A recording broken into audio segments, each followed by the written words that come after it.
8h55. Campinas tem um centro de atendimento para idosos que estejam em situação de risco pessoal e social, para pessoas que tiveram os direitos violados ou ameaçados. E, infelizmente, mais idosos estão passando por situações de violência aqui em Campinas. Os dados que foram divulgados esta semana pela Prefeitura, né, Guilherme? Isso, porque em 2018, para a gente ter um comparativo, foram registradas 104 notificações de violência contra idosos.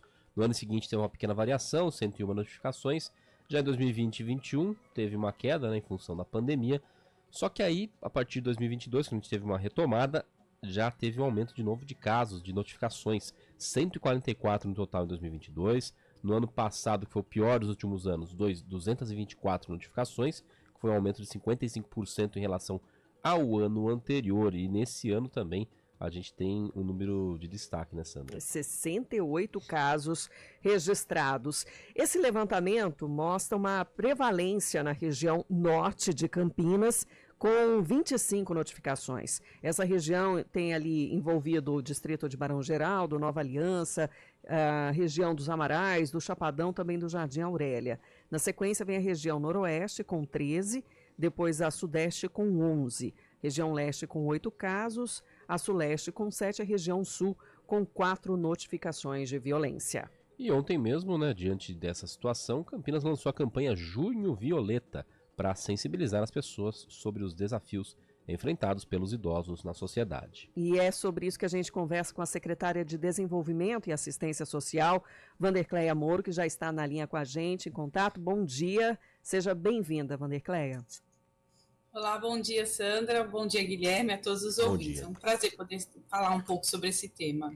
Como que a assistência social e o próprio Centro de Acolhimento dos Idosos analisam esses dados dos últimos anos?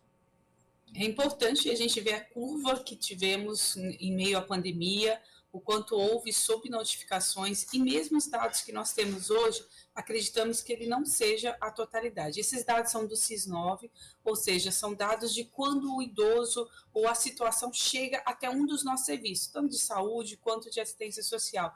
Mas, infelizmente, muitos são os casos que não são relatados.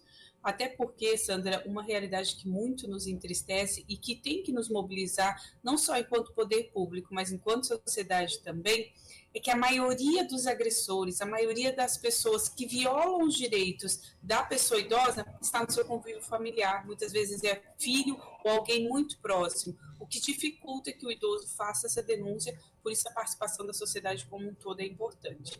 Secretária, a senhora falando dessa questão de que há uma possível subnotificação desses casos, como a gente vem tendo em vários campos, né, um aumento da conscientização sobre a importância de se denunciar qualquer tipo de irregularidade, fica sempre aquela dúvida, né? O que está aumentando? O número de casos, ou o número de denúncias, ou os dois? Vocês têm ideia do que seria?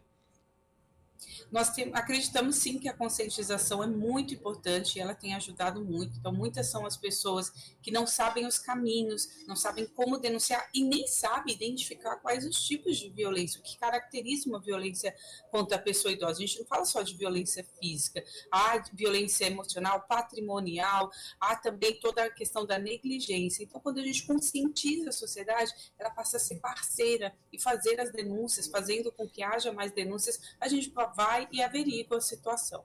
Mas quais são os tipos de violência que mais chegam, né, para a rede municipal? As que mais chegam é a violência física, a violência emocional também está muito presente, a patrimonial, temos muitas denúncias de violência patrimonial e a principal delas é a negligência. E existem ainda alguma dificuldade ou na percepção de vocês aí no atendimento de garantir os direitos dessa população? Nós temos que entender que a garantia de direitos da população, ela depende, e aí a gente falando da população idosa, bem como quando a gente fala de crianças e adolescentes, ela depende de uma participação total, tanto do poder público quanto da sociedade. Muitas vezes o poder público não vai saber o que está acontecendo ali naquela casa, se não houver uma denúncia, se não houver alguém para fazer. Por isso que é tão importante essa conscientização da população, a mobilização Na dúvida, identificou, percebeu algum caso, faz a denúncia no Disque 100, nós vamos verificar o que está acontecendo e poder dar todo o suporte. Além disso, tem os serviços aqui na prefeitura, sejam eles na área da assistência social, que aí eu destaco, os serviços de proteção, de cuidado, de garantias de direito. Se há alguma questão de violação de direitos, a reportagem começou falando sobre o primeiro centro-dia da pessoa idosa, que é um espaço onde as pessoas idosas com algum tipo de vulnerabilidade podem ser cuidados, acompanhados. Então, a gente tem todo um cuidado para a garantia de direito, mas precisamos acessar quem está com seus direitos sendo violados. Secretária, qual é o procedimento, né, diante das denúncias, desse apoio, como é feita essa abordagem e até o encaminhamento dessa pessoa em situação vulnerável?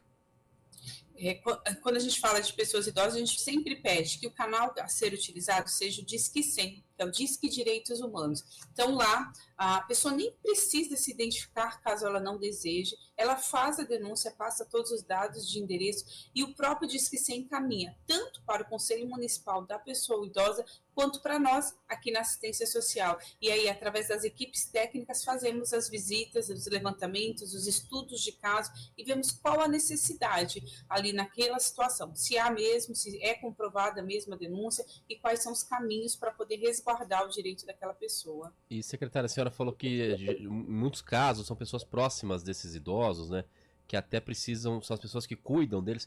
Como é que fica daí, então, se é, por exemplo, se é quem cuida desse idoso, como que fica diante de uma denúncia dessa, se não tiver ninguém mais para cuidar, como que é feito aí o acompanhamento para evitar, né, que esse tipo de situação se repita?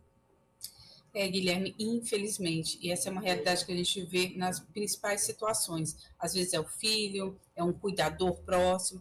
Caso essa pessoa, a gente não tenha como recompor, reatar os vínculos familiares, não tiver ninguém que possa estar junto com essa pessoa e cuidando, aí o último caso é o abrigamento, e aí a gente tem instituições de longa permanência que fazem e tratam esse cuidado, trazem todo o cuidado para essa pessoa. Mas é o último caso. O importante é a gente fazer a conscientização, buscando sempre essa retomada dos vínculos familiares.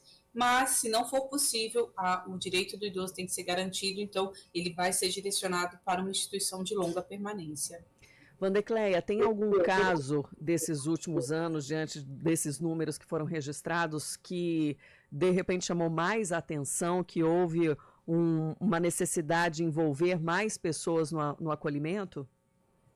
Olha, Sandra, infelizmente todo caso que envolve pessoa idosa nos traz uma grande preocupação e também nos sensibiliza muito.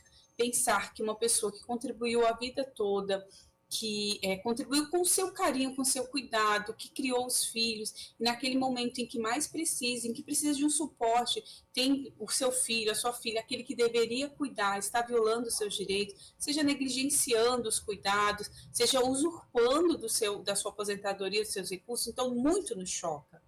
É preciso, sim, haver uma mobilização geral, principalmente quando se fala de violência física, então, muitas vezes a saúde é envolvida, a gente tem que estar atuando em conjunto, mas reforço, é importante que nós possamos garantir os direitos da pessoa idosa, mas é importante também que a sociedade nos ajude a alcançar aqueles que estão com os direitos violados. Secretária de Desenvolvimento e Assistência Social de Campinas, Vandecleia Moro, muito obrigada por trazer essas informações e esclarecer mais os nossos ouvintes. Eu que agradeço, estamos sempre à disposição.